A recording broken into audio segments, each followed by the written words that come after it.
2013 में एक मूवी निकली थी जिसका नाम था द कंज्यूरिंग। ये मूवी बाकी मूवीज से अलग थी क्योंकि ये असल घटना पे आधारित थी। इस मूवी की सबसे अजीब और सबसे डरावनी कंटेंट थी ये डॉल जिसका नाम था एनाबेला। उस फिल्म में आपको ये गुड़िया ऐसी दिखती होगी पर असल में ये है असली एनाबेला।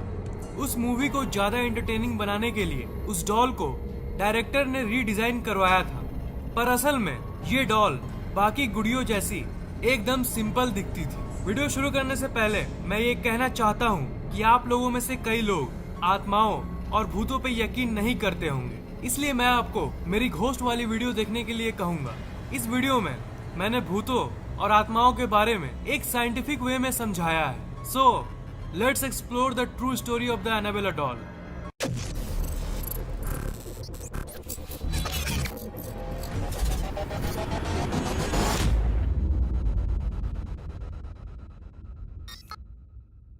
इस वीडियो को पूरा जरूर देखिएगा क्योंकि आपको एनाबेला से रिलेटेड सारी इंफॉर्मेशन मिलने वाली है। इसकी कहानी शुरू होती है 1970 में। एक लड़की जिसका नाम था डोना, उसे उसकी माँ एक एंटीक डॉल गिफ्ट करती है। उसे बचपन से ही डॉल बहुत पसंद था और इसलिए कॉलेज में होने के बावजूद भी वो इन सब चीजों के साथ खेलती थी।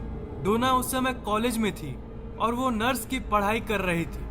उसकी एक रूममेट थी जिसका नाम था एंजी और वो दोनों एक अपार्टमेंट में रहते थे। उस अपार्टमेंट में जब उसकी माँ उसे डॉल गिफ्ट की थी तब डोना ने उसे बड़ी खुशी खुशी एक्सेप्ट कर लिया और उस डॉल को बेड पे रख दिया।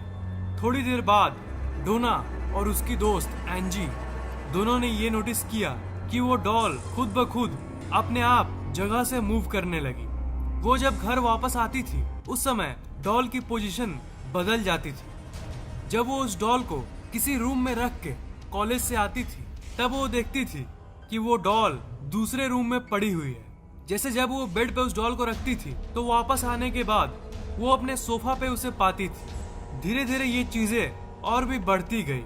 कुछ हफ्ते बाद ये घटनाएं थोड़ी ज्यादा ही डरावनी होने लगी। एक शाम वो दोनों दोस्त अपने कॉलेज से आई तो उन्होंने कई पेपर्स को देखा जिसपे लिखा हुआ था हेल्प अस, हेल्प अस।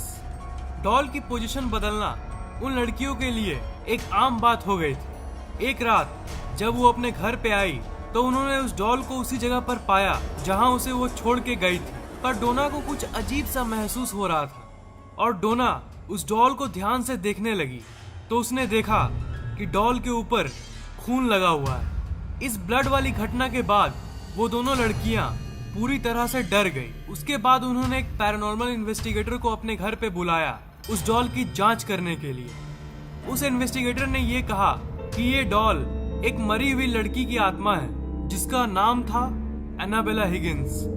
उस इन्वेस्टिगेटर ने एनाबेला से बात करने की कोशिश की। एनाबेला की आत्मा ने उसे बताया कि वो उसी जमीन पे पहले रहती थी जिसपे वो अपार्टमेंट बना है, जिसपे ये दोनों दोस्त रहती है। और एनाबेला ने कहा कि उसकी मौत तब हुई थी जब उसकी उम्र सिर्फ 7 साल थी। उसने ये भी कहा कि ये डोना और एंजी के साथ सेफ फील करती थी और उसने उस इन्वेस्टिगेटर के जरिए दोनों रूममेट से ये पूछी कि क्या वो उनके साथ रह सकती है। डोना और एंजी नर्स की पढ़ाई कर रही थी और लोगों का भला करना उनका काम था। उन्हें एनाबेला की कहानी सुन के दुख हुआ और इसलिए एनाबेला को वो अपने साथ रहने की परमिशन दे दी। डोना और एंजी का एक दोस्त था जिसका नाम था लोग और वो भी उनके साथ रहता था दूसरे कमरे में। लोग का कुछ और ही कहना था। उसे वो डॉल शुरू से ही पसंद नहीं था। वो लड़कियां उस डॉल को एक्सेप्ट तो कर ली पर लोग का ये कहना था कि ये डॉल काफी खतरनाक है और इसलिए उन्हें इसे एक्सेप्ट नहीं करना चाहिए। पर डोना ने लोग की बात नहीं मानी क्योंकि उसे उस इन्वेस्टिगेटर की बात सही लग रही थी और उसने तो यही कहा था कि इस डॉल के अंदर एक 7 साल की लड़की की आत्मा है जो किसी को चोट नहीं पहुंचाना चाहती थी बल्कि सिर्फ प्यार चाहती थी। पर डोना को ये नहीं पता था कि उसकी बात जल्द ही गलत साबित होने वाली है। एक रात लो उस अपार्टमेंट में सो रहा था। उसकी नींद आधी रात में अचानक से टूटी। लो ने ये फील किया कि वो अपने शरीर को हिला नहीं पा रहा था और वो बिल्कुल घबरा गया और उसे एक बच्चे की हंसी सुनाई दी। उसने नीचे की तरफ देखा तो उसे एनाबेला डॉल दिखी जो उसी की तरफ आ रही थी। पर वो अपने शरीर को हिला नहीं पा रहा था। एनाबेला लुई के शरीर पे आके रुक गई और उसे देखने लगी। फिर लुई बेहोश हो गया। अगले दिन जब उसे होश आया तो उसने ये देखा कि एनाबेला तो अपने रूम में ही है। वो इस बात को श्योर नहीं कर पा रहा था कि रात को जो उसने एक्सपीरियंस किया था वो एक सपना था या फिर असलियत में कुछ हुआ था। उस दिन दोपहर में लुई और एंजी उस अपार्टमेंट में अकेले थे। अचानक से डोना के कमरे से उनको एक अजीब सी आवाज सुनाई थी। उन्होंने ये सोचा कि कोई चोर अपार्टमेंट में घुस आया है। लुई बेडरूम की तरफ गया और उसने देखा कि वो रूम तो खाली था, कोई उसके अंदर नहीं था, सिर्फ उस डॉल के बदले जो उस रूम में फर्श पर पड़ी हुई थी। उस रूम में अचानक से लुई को लगा कि उसके पीछे कोई है। वो अचानक से घूमा पर उसने देखा कि उसके पीछे कोई नहीं था। अचानक से उसे अपनी छाती पे जोर से दर्द महसूस होता है और जब उसने अपने चेस्ट पर हाथ रखा तो उसने 7 निशानों को देखा और उस जगह से खून निकल रहा था। ऐसी अजीब चीजें होने लगी उस घर में। डोना और एंजी को लगा कि कोई 7 साल की लड़की तो कभी ऐसा कर ही नहीं सकती। उस डॉल पर उन्होंने शक करना शुरू कर दिया और इसलिए उन्होंने एक प्रिस्ट को बुलाया, फादर हेगन।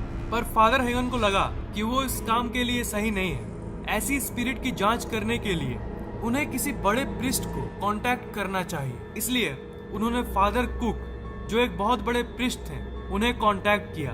और फादर कुक ने बाद में जाके एड और लॉरेन वैरन को कांटेक्ट किया। और इनके बारे में तो आपने कंज्यूरिंग मूवी में देखा ही होगा। एड वैरन ने उस अपार्टमेंट में जाके डोना, एंजी और लुई से बात किया और इन्वेस्टिगेशन के बाद उन्हें ये पता चला कि एनाबेला सिर्फ एक 7 साल की लड़की की आत्मा नहीं है, बल्कि एक शैतान की आत्मा है जो एक छोटी लड़की बनने का नाटक कर रहा था। और उसकी इंटेंशन प्यार पाना नहीं, बल्कि डोना या फिर उसके 2 दोस्तों के शरीर पे कब्जा करना था, यानी उनके शरीर में प्रवेश करना था। डोना ने उस डॉल को वैरेंस को सौंप दिया और एड और लॉरेन वैरन ने उस डॉल को अपने साथ रखने का डिसीजन ले लिया। एड ने एनाबेला को अपने बैक सीट पे रखा। जब उस डॉल को वो अपने घर ले जा रहे थे तब उन दोनों को एक अजीब से हेट महसूस हो रही थी, जिसे वो फील कर पा रहे थे। और बीच बीच में कार की स्टीयरिंग और ब्रेक्स काम करना बंद कर दे रही थी। एक जगह पर कार की बैलेंस पूरी तरह से बिगड़ गई थी और इसलिए एड ने होली वाटर एनाबेला पे छिड़क दिया। वो उस डॉल को शांत करने में कामयाब रहे और वो आखिर में अपने घर पहुंच गए। शुरुआत के कुछ दिनों में उन्होंने ये नोटिस किया कि एनाबेला अपने आप ही दूसरे कमरे में पहुंच जाती थी। एक कैथोलिस्ट प्रिस्ट जिनका नाम था फादर जेसन ब्रैडफोर्ड, वो एनाबेला डॉल को देखने के लिए एड और लॉरेन वैरन के घर पे आए और उस डॉल को देखने के बाद उन्होंने उस डॉल को उठाया और ये कहा, तुम सिर्फ एक डॉल हो, तुम किसी को चोट नहीं पहुंचा सकती। फिर एड ने उस प्रिस्ट को कहा, आप इस लाइन को नहीं कहते तो अच्छा होता। लॉरेन ने उस फादर को ये कहा कि घर जाते समय सावधानी से गाड़ी चलाइएगा और उन्हें घर पहुंचने के बाद फोन करने को कहा, क्योंकि एड का मानना था कि इस डॉल को उन्होंने वो बात कह के गुस्सा दिला दिया था। कुछ घंटों बाद एक फोन कॉल आता है जिसमें उस प्रिस्ट ने बताया कि वो एक एक्सीडेंट में मरने से बाल बाल बच गए। वेरेन ने आखिरकार ये तय किया कि एनाबेला के लिए एक स्पेशल वुडन केस बनाया जाएगा और उसे ऑकल्ट म्यूजियम में रखा जाएगा, जहाँ पे वो आज भी रखी हुई है। एनाबेला अब एक वुडन लॉकर में बंद है, पर इसका ये मतलब नहीं कि वो किसी को चोट नहीं पहुंचा सकती। कुछ सालों बाद एक बार एड अपने विजिटर को एनाबेला के बारे में बता रहे थे, तब उस विजिटर ने उसी रूम में एनाबेला डॉल के सामने ही उसका मजाक उड़ा दिया।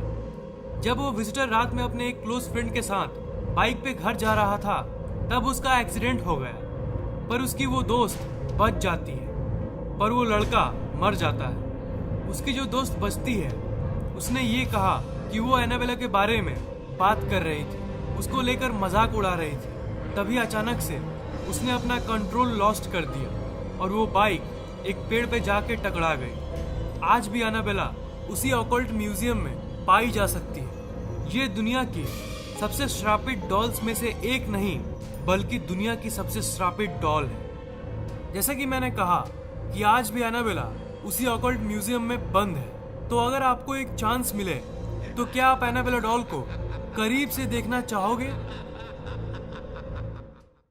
इस वीडियो को लाइक, कमेंट और शेयर कीजिए ताकि ये नॉलेज दूसरों तक पहुंच सके। और इस चैनल को सब्सक्राइब करना मत भूलिएगा, क्योंकि मैं ऐसे इंटरेस्टिंग वीडियोस अपलोड करता रहता हूँ। सब्सक्राइब करने के बाद आप सब्सक्राइब बटन के बगल वाले घंटे को जरूर दबाइएगा, ताकि मेरे वीडियोस आप तक सबसे पहले पहुँचे। आप फैक्टेक के ऑफिशियल फेसबुक पेज को लाइक, ट्विटर और गूगल प्लस को फॉलो जरूर कीजिए, ताकि हम लोग आपस में हमेशा कनेक्टेड रहे। लिंक्स मैंने डिस्क्रिप्शन में दे दिया है।